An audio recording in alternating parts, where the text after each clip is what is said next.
much for the warm introduction. How's everybody feeling tonight? I just got in from Washington, D.C. this morning, and I've had at least one Red Bull today, so I'm feeling pretty excited to be with you all. First, I want to give a big thank you to Ilya and to Allison for having me here this evening. I've heard so much about the Muslim-Jewish Conference over the past handful of years, working previously on Israeli and Palestinian affairs at the State Department, from alumni of past conferences that I've had the chance to meet on travels overseas, and also from a number of colleagues at the State Department, including a couple of close friends, the Special Representative for Muslim Communities, Sharik Zafar, and Special Representative Ira Foreman, who both had the chance to attend last year, and who I think, Ira, you'll be hearing from relatively shortly through a video. We've got, as was mentioned earlier, a really impressive group of over 100 dynamic Muslim and Jewish leaders from over 40 countries around the globe. All these folks are committed to connecting with each other, to breaking down barriers, and to building inclusive power by finding new opportunities to work together. Now, what you all represent, peaceful coexistence, respect and pluralism, and what you all are doing, connecting on a deeper level with one another, this is at the core of what is desperately needed in the world right now. I'll be honest with you. I believe that one of the biggest challenges that we face today, and one of the greatest global threats to young people, is our inability or unwillingness to connect with one another and tackle shared challenges. And this goes for the United States as well. While a lot of the attention tends to focus on anti-Semitism and anti-Muslim hatred, two issues that the US government takes incredibly seriously, this is about a larger issue of inclusivity in the challenges of connecting with each other on a deeper personal level. And there are a number of reasons for this. Fear. Anyone in this room ever been afraid to talk to somebody? Come on, anyone? Insecurity. Anyone in this room ever been nervous about saying the wrong thing or coming across as ignorant about a stupid question regarding religion, race, or culture? Politicization. Anyone ever see a politician use divisive rhetoric to attempt to create an enemy to rally the masses or to deflect from other issues? I'm raising my hand on that one too. And misperception.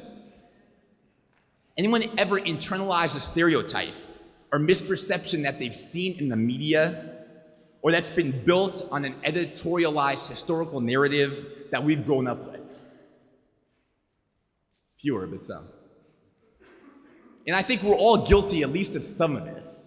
I'll tell you from a firsthand experience, the first time I ever had the chance to spend some real significant periods in the Middle East was back in 2009, when I had the chance to go spend some time in Amman, Jordan for 6 months doing the youth engagement portfolio at our embassy in Amman.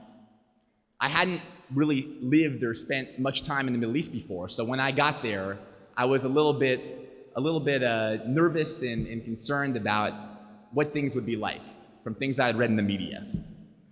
When I got there, I was embraced by a group of young Jordanians, particularly one guy named Mohammed Al-Lamouche, who continues to be a dear friend today.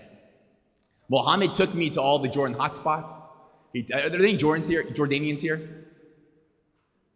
Well, some of you, hopefully, if you've been. He took me to Habiba for a kanafe, to Hashem for falafel, if anybody has been there. He showed me all the top spots in Abdun to go and smoke shisha. And after we got to know each other a bit, he actually invited me to his home in Zarqa for a traditional Mansif meal with him, his family, and some friends. I have to admit that at the time, I was really nervous about going to Zarqa. What I had read in the media was the only person I could really think about from the media was a famous terrorist named Ayman al-Zarqawi, who had originally been there.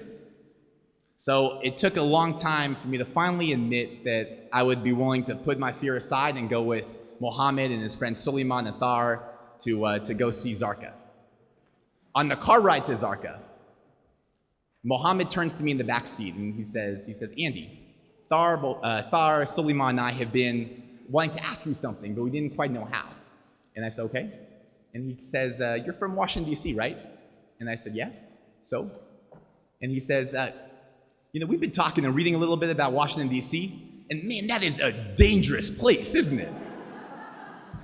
And it was that moment to me that reminded, and I think about this today, reminded me and all kind of made sense that we all have our biases and our stereotypes and our fears and our insecurities. And by actually talking and experiencing firsthand, you overcome those.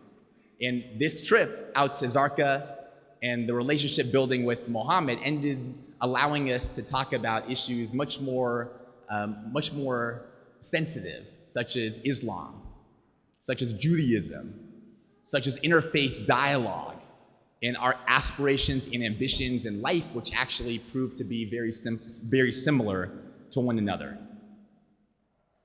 But this sense of fear and insecurity isn't really unique to me. I think it's something that many of us share in common. One of my heroes, Dr. Martin Luther King Jr., once famously said that people fail to get along because they fear each other. And they fear each other because they don't know each other. And they don't know each other because they don't communicate with one another. And this, I think, couldn't be truer today. We need to communicate more and not be so afraid to ask the tough questions of one another to overcome our fear and our insecurity. But when we look at some of the most pressing challenges that we face today, we see far too many examples of fear and insecurity overpowering communication and coexistence. When it comes to the search for Israeli and Palestinian peace, the reality is that Israeli youth rarely go to Ramallah, and Palestinian youth rarely go to Tel Aviv. Jewish Israelis tend not to know many Muslim Palestinians on a personal level, and very few Muslim Palestinians know Israelis on a personal level. And even on our American college campuses, a place that should be environments conducive for heightened discussion and debate, Hillel chapters made up primarily of Jewish Americans and Muslim student associations don't tend to connect with one another on campus in a real way. So people-to-people relationships don't exist to the way that they should, and dangerous misperceptions are therefore not fully broken down. On a recent trip to France a couple months ago, I spent some time in Clichy-sous-Bois. Anyone here been to Clichy-sous-Bois, where the 2005 protests took place? It's right outside the Paris suburbs called the Banlieues. And there was a parent talking to folks there that fear and insecurities from inside and outside of Paris proper have led to strong feelings of marginalization and disconnection. And the same was true for Molenbeek, outside of the main Brussels area in Belgium. And this marginalization, arguably, can lead to a greater openness to radicalization by extremist organizations such as ISIL. Even in Washington, D.C., where I live, there remains an unfortunate divide across the Anacostia River. Folks been to Washington, D.C.?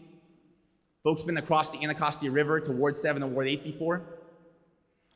An unfortunate divide where youth on both sides seldom interact with one another out of fear and insecurity again. And this lack of interaction, unfortunately, plays itself out in some of the racial and religious discrimination that we're seeing today in the United States. So if we're going to collectively solve some of the pressing challenges of the day, the Israeli-Palestinian conflict, the destruction of ISIL, the racial or religious discrimination in the United States and Europe, then we need to commit ourselves to better communicate and connect with one another. And as Dr. King said, it begins with communication that breaks down fear, and it ends with action-oriented relationships that can solve the pressing challenges of the day. So in conclusion, this is why the work that's taking place here with the Muslim-Jewish Conference over the next week is so important. And so are the relationships that will be formed here. Because you all have the opportunity to build on the past 6 years of this conference and to model how fear and insecurity can give way to empathy, to peaceful coexistence, to respect, and to pluralism. In the city of Berlin, which once had its own separation wall that was ceremoniously taken down to unify the city, let's spend the next few days here breaking down the walls between each other and finding actionable opportunities to unite around shared goals that Jewish and Muslim leaders around the globe share in common. So thank you guys for having me, and I look forward to some interaction this evening.